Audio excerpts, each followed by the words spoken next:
Chiquita hermosa, estabas creciendo como los cabomos que se encuentran en la flor. Buenos días, buenas tardes, buenas noches, somos Libres Libros. En un capítulo más, en esta ocasión hablaremos de una novela que lleva por título La Reina Isabel cantaba rancheras, del escritor chileno Hernán Rivera Letelier.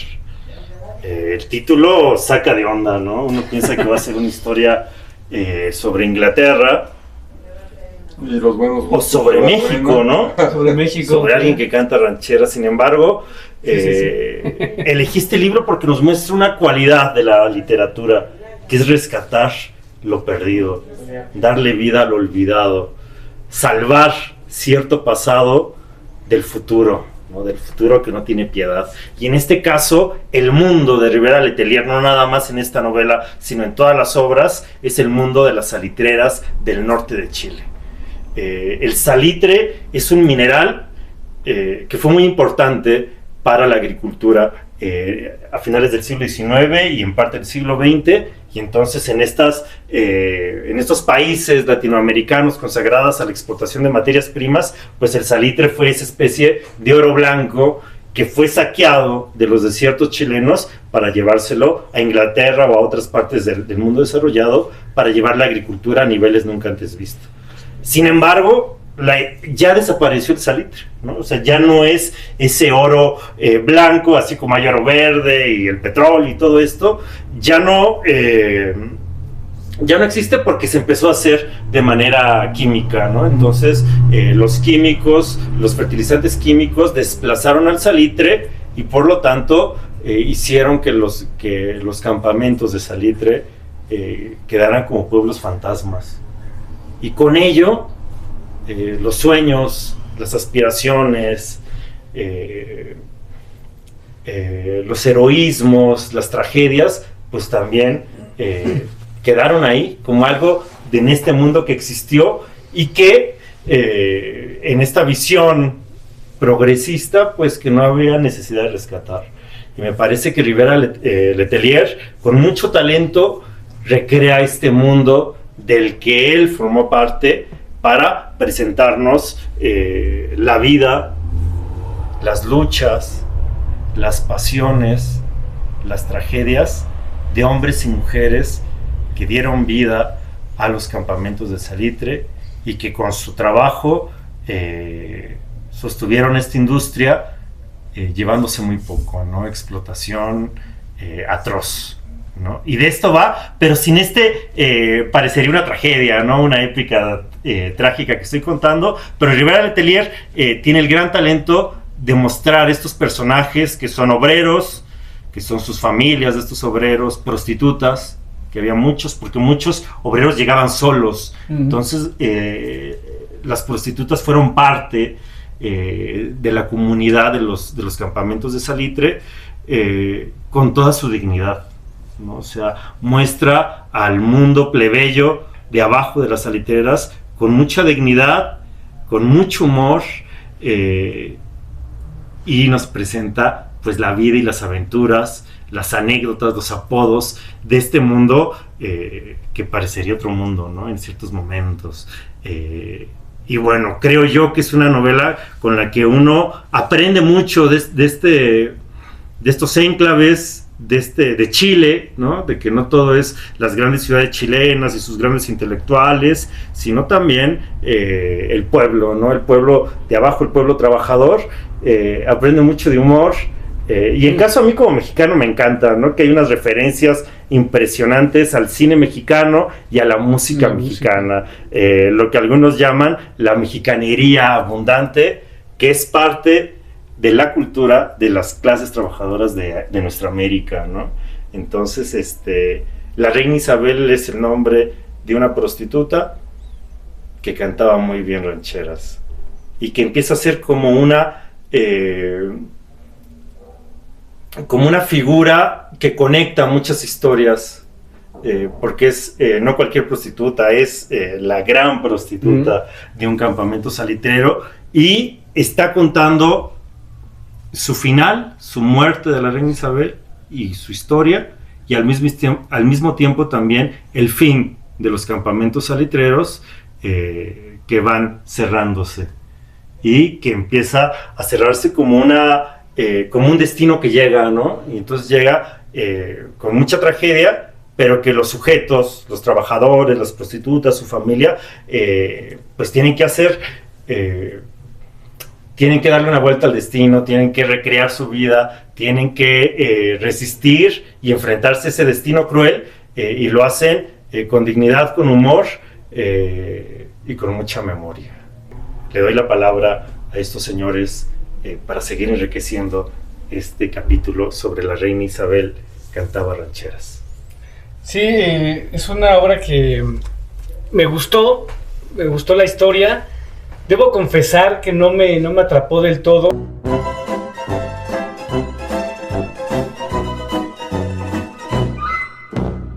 Pero me gustó mucho la historia. Yo no conocía esta novela y desde el título obviamente me llamó la atención y sí me imaginaba algo distinto a lo que encontré. La parte de la descripción de la vida de los mineros, de la vida de las prostitutas, los nombres de los personajes que utiliza el autor me parecen fantásticos, pero hay algo en la historia que no terminó como de engancharme, a pesar de que me gustó mucho el contexto, esta parte que juega con autores mexicanos de música ranchera y que cuando uno se da cuenta que son personajes en el campo chileno, en Sudamérica, en el cono sur, y con tanta una familiaridad, digamos, ¿no? Muy grande con las canciones, y que son parte del desarrollo de la historia, porque las va metiendo a los autores mexicanos, a las canciones rancheras mexicanas, en diferentes momentos de la trama. Entonces eso le da un toque muy interesante. La forma en que describe la vida de las prostitutas a mí me gustó muchísimo, ¿no? Imaginando en estos campos de trabajadores, esos hombres solos que llegaban a trabajar, la forma en que ellas tenían que ganarse la vida, ¿no? Entrando a esta dinámica, y que finalmente formaban una especie también de familia, porque cuando muere la reina Isabel, que es esta gran prostituta, además pues ya mayor, que tiene toda una historia detrás, pues todas sus amigas se juntan, tratan de darle una partida decorosa, digna. Me encanta la escena, por ejemplo, de la iglesia. Cuando la toman. ¿No? Cuando la toman, porque el cura no quiere ir a darle la bendición a una prostituta, a una meretriz, ¿no? Es impensable. Y ellas se organizan y van, y con una dignidad que es hermosa, toman la iglesia para hacerle a su amiga, a su compañera, a esta gran prostituta, pues merecido homenaje. Es homenaje, ¿no? Entonces, que es gracioso también cuando el autor nos describe que la reina Isabel no había estado en una iglesia, no le había gustado estar en las iglesias, tuvo un acercamiento ya, un error, ¿no? Ahí un poco intenso y raro con la religiosidad, y al final sus amigas, esperando que su alma descanse, y en esta idea de una despedida digna, de un homenaje, pues van y toman la iglesia. Esa parte me gustó mucho. Yo le decía hace rato al camarada Paco, cuando leí esta novela, me remité mucho también a la imagen de Sabina, de Joaquín Sabina, ¿no? Que le canta a las prostitutas con mucho amor, y la forma en que describe el autor a las prostitutas también me parece que va mucho amor de por medio, amor, sí, porque no hay esta visión, vamos a decir, de desprecio a la prostituta. Al contrario, ¿no? El poeta Mesana, que también ahí es un personaje que se vuelve entrañable por su forma de ser, y que tiene a las prostitutas como sus grandes musas, ¿no? Y entonces ahí me gustó mucho, y por eso me remitió mucho a Sabina, de repente, estas historias de las prostitutas, y que finalmente, como bien decía aquí el padrino Aldo, sí es una historia trágica, el fondo, el contexto, pero la manera en que está narrada por el autor, los chistes, de repente la forma graciosa en que también se puede ver la desgracia, pues ahí me gustó en ese sentido mucho la novela.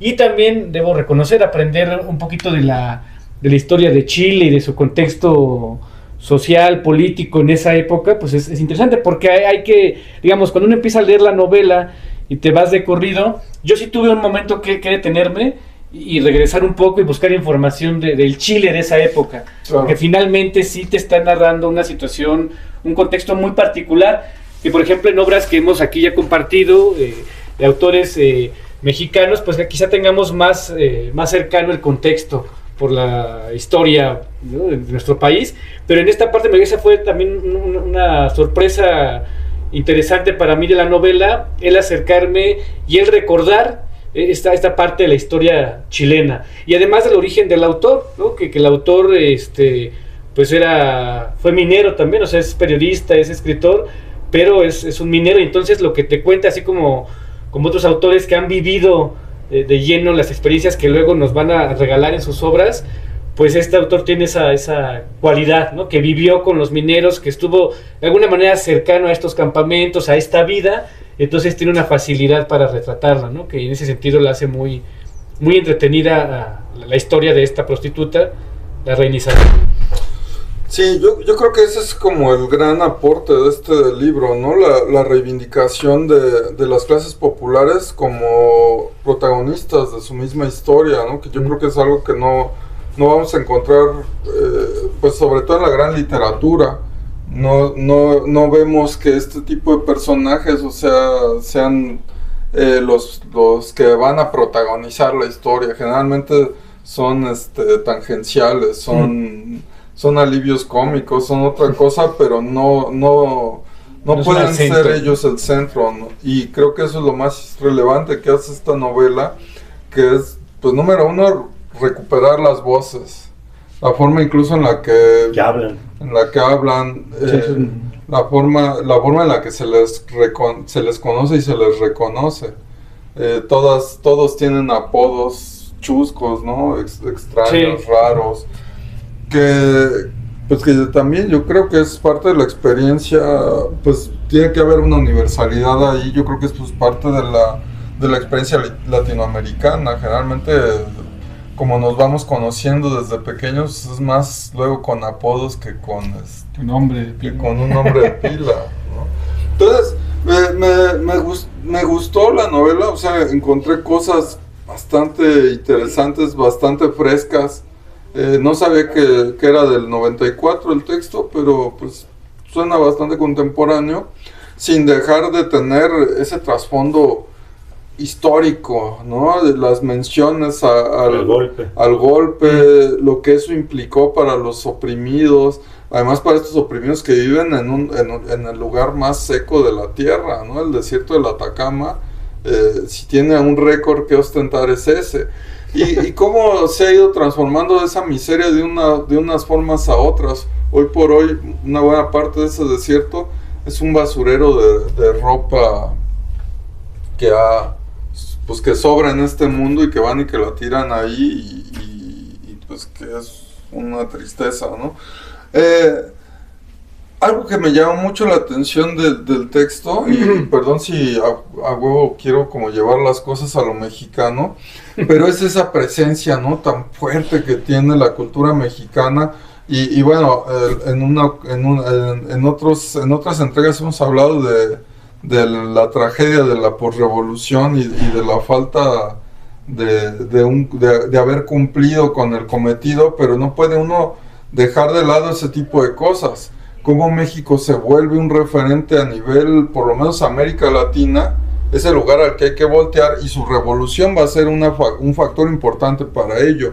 Gracias a la Revolución Mexicana es que México va a estar en una posición que tristemente para los otros países latinoamericanos no van a poder encontrar. Y hasta la Revolución Cubana, la Revolución Mexicana va a ser el gran referente, ¿no? O sea, por eso el Che Guevara viene a la UNAM, que por ejemplo, si ustedes han visto la película esta de los diarios de motocicleta, pues hay una parte donde el Che y su amigo se encuentran con un par de chilenos que andan, ¿no?, por ahí, de estos mineros chilenos que andan por ahí vagando en el desierto, ¿no? Y les dice, oigan, pues qué afortunados ustedes que pueden andar viajando así, porque pues para nosotros eso es algo que no es parte de nuestra experiencia, nunca lo será. Pero es triste ver cómo México ha perdido esa primacía, ¿no? Ya no solo por la Revolución Cubana, ¿no? La Revolución Cubana vino y cambió esa pero pues incluso en la Revolución Cubana, ¿qué películas eran las que se veían, no? ¿Cómo confundían al Che con Cantinflas? Con Cantinflas, ¿no? Ya Camaradas. le gustaba incluso, ¿no? Esa referencia. Ujú. Y eso va a llegar incluso a otros países no alineados ni con el occidente ni con Rusia, ¿no? Yugoslavia. Es el caso de Yugoslavia, donde la música ranchera la música de mariachis, pues se volvió casi que la segunda música folclórica de allá, ¿no? Y bueno, es interesante cómo aquí en Chile, que es algo que ya nos habían dicho buenos camaradas, saludos a Rodrigo, que yo no sabía que por él llegamos a esta novela, y a mi compa Felipe también, pero algo que ellos me decían siempre es que fueras a donde fueras en Chile, al lugar más recóndito del norte o del sur chileno, siempre iba a haber música mexicana. Música mexicana. Wow. Sí, porque era el gran referente, ¿no? O sea, incluso por ahí este cantante es Virulo, ¿no? El que tiene una canción donde dice que él de niño, pues las películas que veían eran las películas mexicanas, no había otra opción, ¿no? Y que incluso tenía la gran duda siempre de si el torito que traía en brazos Pedro Infante efectivamente era un niño que había muerto calcinado, ¿no? Pero pues qué tristeza que México ya no tenga esa posición, ¿no? Que ahora haya países por ahí que incluso invadan nuestras embajadas sin ningún miedo, ¿no? Sin ningún temor. Me recuerdo, por ejemplo, en uno de sus libros, de Julio Scherer, dice que él entrevistó a todos los gorilas latinoamericanos, porque antes pasó con el señor presidente y el señor presidente le dijo: yo ya hablé con todos, tienen que recibir. O sea, había que recibir al reportero mexicano porque venía con la carta de recomendación del presidente, ¿no? Que podía ser bastante gorilón, pero había una diferencia, ¿no? El presidente de México, con todo el autoritarismo, con toda la democracia ahí, pues de pantalla, pero era un presidente constitucional, ¿no? Emergido de elecciones, era el modelo al que había que aspirar, ¿no? México. Y ahora ya nada de eso nos queda, ¿no? O sea, cómo nos ha desgraciado el neoliberalismo, pero en fin, ya me salí mucho ahí del tema. Perdón. No, está bien. Yo pienso que la mexicanería sigue viva en todos lados, ¿no? Y yo creo que es un honor que esa música popular mexicana haya acompañado también las luchas de mineros, de trabajadores, de campesinos, en toda nuestra América. Y las prostitutas. Pues. Además, y a las prostitutas haciéndoles sus días más tranquilos, ¿no? Y me parece que eso es una riqueza bien bonita, ese reconocimiento, sin quererlo hacer, sino que era lo que la gente cantaba, lo que la gente veía, lo que la gente sentía, y me parece, pues a mí me llena de honor eso, ¿no? Esta recurrencia a la cultura popular mexicana, de estos mineros de Chile que acompañaron su vida con ello, ¿no? Y las épicas, ¿no? O sea, inventaron sus vírgenes, ¿no? Que eran especiales, sus partidos de fútbol, ¿no? El fútbol en estas compañías salitreras era una parte muy importante, ¿no? Y empieza contando la tragedia cuando ya no hay ni con quién echar un partido de fútbol, ¿no? Y recuerden los momentos más altos de la explotación del salitre. Había partidos de 40 contra 40, ¿no? Y los imaginas eso, dice, no había ningún orden, eran pasión, ¿no? O los niños que juegan fútbol allí en el campo, en el desierto, y que solo regresan a casa cuando se les aparece una especie de llorona chilena, ¿no? O un ruido fantasmal y llegan corriendo a casa. Y son cosas de de la vida, ¿no?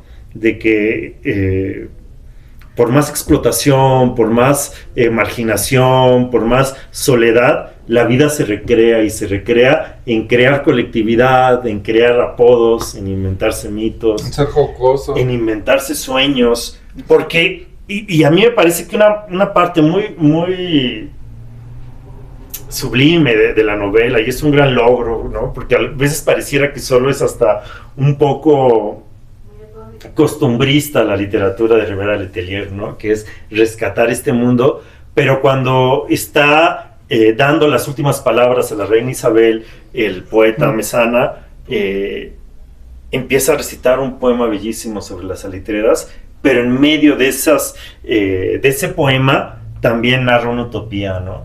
Que es que ellos puedan seguir su vida, continuar siendo lo que son, sin la penuria, sin la dignidad, que es la utopía de la justicia social, del respeto al trabajador, a su mundo, del respeto al pueblo, a su mundo, y de la justicia, ¿no? De las condiciones de vida, que yo, que soy un sentimental, pues ya, o sea, yo ya estaba llorando, como si yo estuviera en el velorio de la reina Isabel, y sentía la voz del poeta Mesana, y entonces le da ese toque, ¿no? El mismo poeta que cuando los militares lo llevaban al día de la bandera, o al día de no sé qué, después del golpe militar, pues ahí, como los militares no entendían nada de poética, les metía sus golpes en contra del régimen y a favor de las luchas populares, ¿no? Claro. Es una parte muy emotiva, sí, ¿no? Como la narra, porque dice, ese es como un triunfo personal, ¿no? Que él gozaba, el poeta, pues contra la injusticia. O sea, finalmente sí aplastaron, la dictadura aplastó, pero estos pequeños triunfos, ¿no? Saborearse ese triunfo, porque la ignorancia de los militares le permitía al poeta esos triunfos, ¿no? Así de la dignidad, padrino. Sí, claro, ¿no? Yo pienso que ese es un toque de Rivera Letelier, que además sí escribe como habla la gente de allá, pero con poesía. Uh-huh. O sea, hay partes que dicen, es Rulfo, ¿no? Es rulfiano este cabrón. Uh-huh. Que Rulfiano también tiene como esa forma de hablar del campesino mexicano, pero obviamente el campesino no hace esas metáforas que de repente Rulfo se saca, ¿no? Me parece que esto con Rivera Letelier lo logra de manera muy solvente, y creo que hace que Hernán Rivera Letelier sea una de las grandes letras chilenas de nuestro tiempo, ¿no? Y además muy ligado a su pueblo. Ha tenido mucho éxito, ¿no? Es un autor que lo edita Alfaguara desde hace muchísimos tiempo. Hoy en Netflix hay una película, me parece buenísima, que se llama La Contadora de Películas, que se basa en una novela de Hernán Rivera Letelier, ¿no? Y es un peliculón, sí, y es una gran novela, o sea, cualquiera de las dos se pueden ver, con estos actores que salen en Machuca, ¿no? Que también es una de las grandes películas chilenas.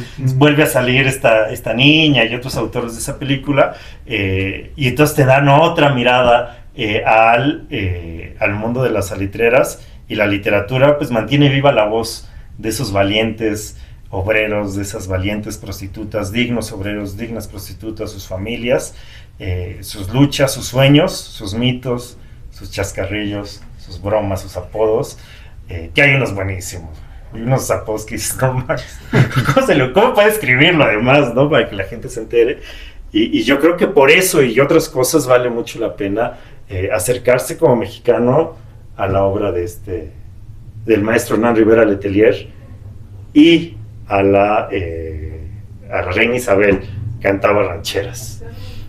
Porque es acercarse, como decías hace rato, a esta parte del Chile de abajo, ¿no? O sea, es un Chile de los trabajadores, de la gente del pueblo, que no necesariamente es la literatura de pues los acomodados o la clase alta, sino del pueblo trabajador.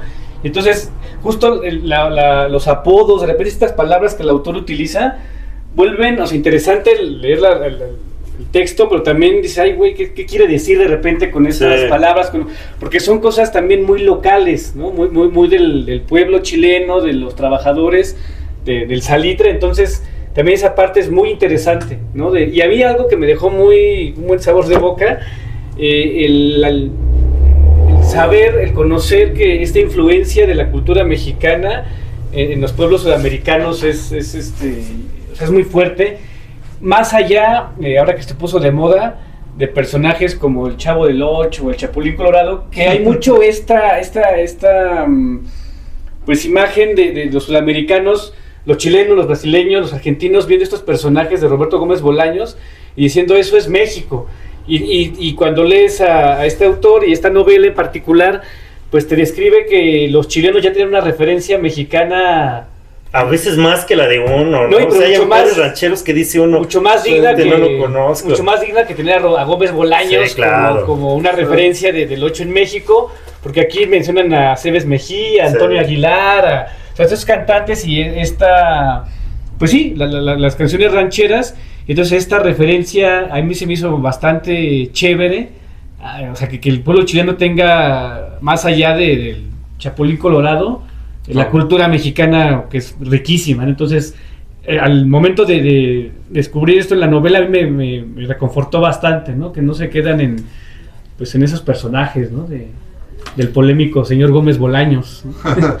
Sí, por ejemplo, esto que menciona, ¿no? La cantante Guadalupe del Carmen. Sí. Sí. Que hacía giras, ¿no? Por estas zonas salitreras. Y era célebre, y aparte iba con su traje de charra y su sombrero. No sé, me hace demasiado simpático pensar en Sí, eso, ¿no? O sea, que- ir a Chile y además estos lugares, ¿no? Tan recónditos, y encontrarte a una mujer vestida de charro acompañada de mariachis, ¿no? Pero yo creo que eso, o sea, si le tuvieras que recomendar un libro de Hernán Rivera Letelier a un mexicano, pues yo creo que este es el libro ¿Adecuado? con el que tendrías que empezar. Bueno, no sé, padrino, usted es el que lo ha leído más. Yo pienso que Pero sí, creo que es Yo una pienso buena que puerta sí. de entrada, justamente por todo ese mexicanismo Por- que hay ahí, ¿no? Exactamente, yo pienso Ajá. que sería... Hay muy buenos, del autodidacta también me gusta mucho. Hay uno de fútbol que te ríes un poquito más, ¿no? Pero esta es una joyita, que qué bueno que lo leemos. Y bueno, y ojalá ustedes se puedan acercar a esta literatura, a Chile, ¿no? Que no hemos hablado de ningún escritor chileno, iniciamos. Ya ha tenido grandes escritores Ha Chile, tenido ¿no? O grandes. sea, ¿cuántos novelas de literatura tendrá Chile? Tiene el de Gabriela Mistral, ¿no? De De Neruda. Neruda. Y de los... Poli Delano, Roberto, Bolaño, ¿cómo? No, Bolaño Bolaño no tuvo Nobel, pero digamos, gran aparte escritor. hace unos 10, 15 años era Estaba El el de la- escritor de moda, el de- ¿no? El de la fuerza. Que algunos lo critican, ¿no? Dice, este es más del DF que chileno, ¿no? Pero bueno, son simiedades de la literatura. Pues, sin más, le mandamos un saludo. Yo le mando un saludo muy especial a Rodrigo Llanos, que es mi chileno favorito, mi tío Rod, y con el que he aprendido muchas cosas de literatura y de todo.